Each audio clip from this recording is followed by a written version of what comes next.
امتحان دیے, کوالیفائی کیا, پھر انہوں نے کہا جی اس میں چوری ہو گئی ہے. چوری یہ ہو گئی ہے کہ ان کے اپنے جو امیدوار تھے وہ کہیں نظر نہیں آتے ہیں, چاہے بارڈر بٹالین تھے, سی اے اے تھی یا دوسرے تھے. ورنہ اگر صحیح معنوں میں چوری ہوئی ہوتی تو ہم تو دیکھ لیتے آج تک 2-4-5 سیکرٹری جیل گئے ہوتے, 2-4-5 کمشنر جیل گئے ہوتے, 2-4-5 بڑے افسر جیل گئے ہوتے. جب جیل بھی بھرتے ہیں پٹواری کو بھرتے ہیں, چپراسی کو بھرتے ہیں, اور بیچارے ان لوگوں کو یا پولیس والے کو بھرتے ہیں. یہ نہیں چلے گا. میں آپ سب کو آج اور ایک بات, ابھی 25 تاریخ کو G20 کی ایک میٹنگ کشمیر میں ہونے جا رہی ہے. مجھے امید ہے جس طرح کشمیر اپنی میزبانی کے لیے مانا جاتا ہے, انتظار میں ہے سری نگر, انتظار میں ہے کشمیر کی کب وہ لوگ آئیں گے اور ہم ان کا سواگت کریں اور دل سے سواگت کریں, ان کو دکھائیں ہم اتنے ہی بھارتی ہیں جتنا کوئی اور ہے. اور کسی کو اگر یہ شک ہوگا کہ ہمارے اشاروں پہ جموں کشمیر کے لوگ ناچتے ہیں, ان کی وہ غلط فہمی بھی دور کریں گے.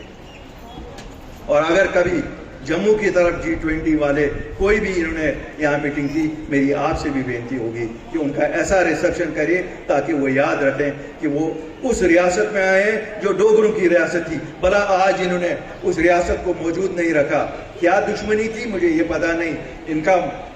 ان کے ایجنڈا میں 370 اور 35 یہ ہٹانا تھا, لیکن ہمیں نہیں نہ پتا تھی کہ منہ میں رام رام بغل میں چھری, اندر سے ان کو کینچی ساتھ تھی. نہیں, ریاست جو ان کا ہے ان کی آئیڈینٹی بھی ختم کرنی ہے. کیوں, اس سے کیا ملا یہ آج تک نہ آپ کو سمجھ آیا ہوگا نہ مجھے سمجھ آیا. اگر جس دن آپ کو سمجھ آئے گا مجھے بتائیے, اور مجھے سمجھ آئے میں آپ کو بتاؤں کیوں ہماری پہچان کیوں انہوں نے ختم کی. جب نام نہ انسان کو ہو تو اس کو کس نام سے بلائیں گے. آج تو ہمیں پتہ ہی نہیں ہمیں کس نام سے بلایا جائے گا. اگر ہم کسی کو پکار کرتے ہیں تو اسی لیے کرتے ہیں بھیا ہمیں وہ اپنی پہچان تو واپس دے دو. اللہ کے فضل سے اور آپ کی مدد سے وہ بھی ضرور لائیں گے. کہ ہم تب تک بھی چپ کر کے بیٹھنے والے نہیں ہیں جب تک ہم واپس آئیں گے. اس کو ہم ریگولرائز کرائیں گے. کیوں, یہ آپ لوگوں نے اپنے خون سے اس زمین کو سینچا ہے. کبھی کہتے ہیں پراپرٹی ٹیکس, ارے بھائی پراپرٹی ٹیکس یہ اسمارٹ سٹی پہ آپ نے ٹھیکیدار باہر سے لائے یا اپنے چنندہ ٹھیکیدار, ان کو 1000 کروڑ, جموں میں 1000 کروڑ, کشمیر میں 1000 کروڑ, اور ہمیں کہتے ہو کہ پراپرٹی ٹیکس ان کے 1000 کروڑ جیبوں میں اور ڈالنے کے لیے. شرم کرو, شرم کرو. اس کا حساب تو ضرور دینا پڑے گا. اگر آپ کو لگتا ہے کہ یہ جو آپ نے کہیں کہیں پہ فوارے لگا لیے ہیں یا وہ ٹائل لگا رہے ہو جو برسات کے بعد کہیں نظر نہیں آئیں گے, جموں کشمیر میں کوئی مردہ دفن نہیں ہوتا ہے, وہ کافی ٹائم تک باس مارتا رہتا ہے. اور یہ آپ کے اسمارٹ سٹی پروجیکٹ تو باس مارتے ہی رہیں گے. اور اگر اللہ نے ہمت دی ایک دن یہ چوری بھی ننگی کر دیں گے. تو ہم تو آئے ہیں سچ بولنے کے لیے, ہمیں کس چیز کا ڈر ہے. تو عام آدمی ہے بھائی, گھر بیٹھ جائیں گے, ہمیں کوئی ضرورت نہیں ہے. ہمیں ان میں سے جو آج اقتدار میں, ہم ان کے بھروسے گھر سے نہیں نکلے ہیں. ہم اگر نکلے ہیں تو آپ لوگوں کے بھروسے گھر سے نکلے ہیں. میں آپ کی وساطت سے آج وزیر اعظم ہند کو ایک بات کہنا چاہتا ہوں. وزیر اعظم صاحب, ہمارا بڑا استقبال آپ نے کیا 14 اور 15 مارچ 2020 کو. کیا وہ استقبال اس لیے تھا کہ آپ کی جموں کشمیر میں سیاست اس وقت ختم ہو گئی تھی سب کی؟ اگر آپ کو لگتا ہے کہیں وزیر اعظم صاحب یا دلی میں جو بیٹھے ہیں آقا کہ ہم آپ کے لیے نکلے, ہم اگر نکلے تو ہم اپنے لوگوں کے لیے نکلے. کیوں اس وقت ہمارے لوگوں میں پریشانی تھی, ہمارے لوگوں کو لگ رہا تھا کہ شاید ہمارا کوئی نہیں ہے جو ہماری بات کرے. ہم اپنے لوگوں کی بات کرنے نکلے, اور شکر اللہ کا ہے, ہمیں فخر ہے کہ اپنی پارٹی اور الطاف بخاری نکلے.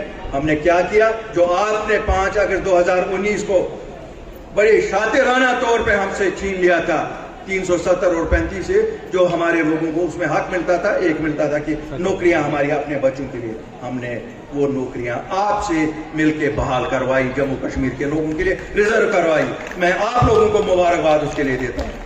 آپ کی زمینیں جو ان کو لگتا تھا کہ پورے ہندوستان سے شاید لوگ آ کے یہاں بسائیں گے, ہم نے نکل کے اس پہ 95% پہ یہ کروا دیا کہ جموں کشمیر کے واسی ہی خریدیں گے. کیا ہم نے غلط کیا؟ مجھے بتاؤ بھائیو، اگر غلط کیا ابھی معافی مانگوں گا آپ لوگوں سے. اور بھاجپا والے کہتے ہیں یہ کب ہوا؟ ارے بھاجپا والوں، تم لوگوں کو تو پریشانی نہیں تھی لوگوں کی. اور میں بڑے وثوق سے کہتا ہوں، مجھے کافی لوگ پھر کہتے ہیں الطاف صاحب نہ کہا کرو یہ. میں کہا سچ بولنا تو ہمارا قول ہے اور یہ ہمارا فرض ہے، ہم تو بولتے ہی رہیں گے.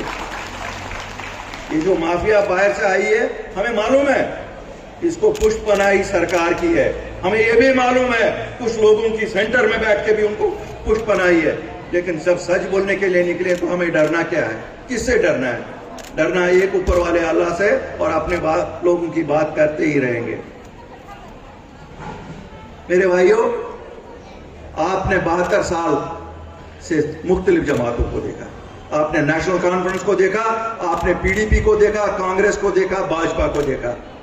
اگر یہ آپ کے معیار پہ اتری ہیں، اگر آپ کو لگتا ہے انہوں نے آپ کے ہت میں کام کیے ہیں، تو میں ضرور کہوں گا کہ پھر کنسیڈر کرو.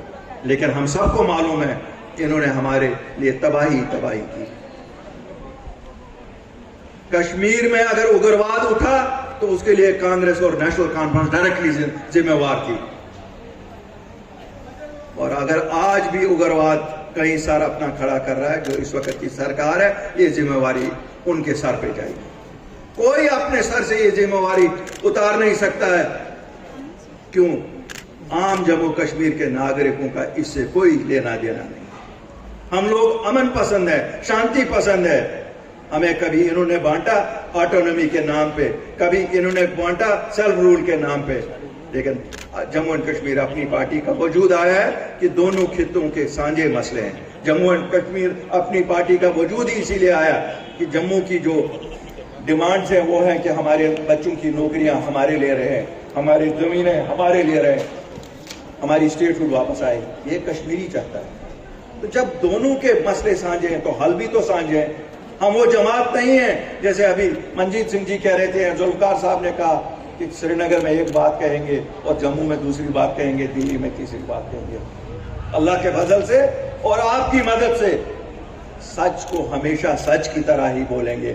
کیوں؟ کبھی بھی یہ نہیں دھیان میں رکھیں گے کیا اس سے ہمیں لوگ کہیں زیادہ ووٹ دیں یا کم ووٹ دیں. جب اللہ خوش تو لوگ بھی خوش، جب اللہ ہی خوش نہیں رہے گا تو لوگ بھی خوش نہیں ہوتے.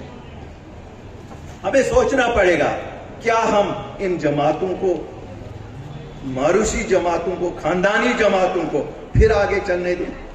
2014 میں ایک جماعت آئی، جموں والوں نے پورا بھروسہ کیا، کہا صاحب یہ تو خاندانی راج کے خلاف ہے. کیوں؟ جموں خاندانی راج کے خلاف تھا. جموں کو لگ رہا تھا کہ شاید جو جماعتیں خاندانی راج کی وجہ سے، چاہے نیشنل کانفرنس تھی چاہے پی ڈی پی تھی، وہ ان کے ہتوں کا خیال نہیں رکھ رہی ہے. تو انہوں نے بھاجپا کو ووٹ دیا، 25 سیٹیں دے دی. بدقسمتی 24 گھنٹے رزلٹ جب نکلے تو وہ جا کے گود میں بیٹھے انہی خاندانی جماعتوں. کیا آپ ان پہ بھروسہ آج کر سکتے ہو؟ کر سکتے ہو کیا؟ اگر ہے تو آپ کرو. پھر یہ کہتے ہیں نہیں یہ ہمیں تو الیکشن جیتنا ہی ہے. کیسے جیتنا ہے؟ کس کے بل بوتے پہ جیتنا ہے؟ کیا کارکردگی ہے آپ کی؟ یہی کارکردگی ہے نا کہ آپ نے 370 اور 35 یہ اٹھایا. ارے بھیا آپ نے اٹھایا تھا. اگر میرے جموں واسیوں کو ہی کوئی فائدہ آیا ہوتا میں کہتا چلو جی کوئی بہت اچھا کام کیا. ٹھیک ہے آپ نے اپنا ایجنڈا پورا کیا ہوگا، لیکن ہمارے لوگوں کو کیا ملا اس میں سے؟ ہمارے لوگوں کو تو مافیا ملا.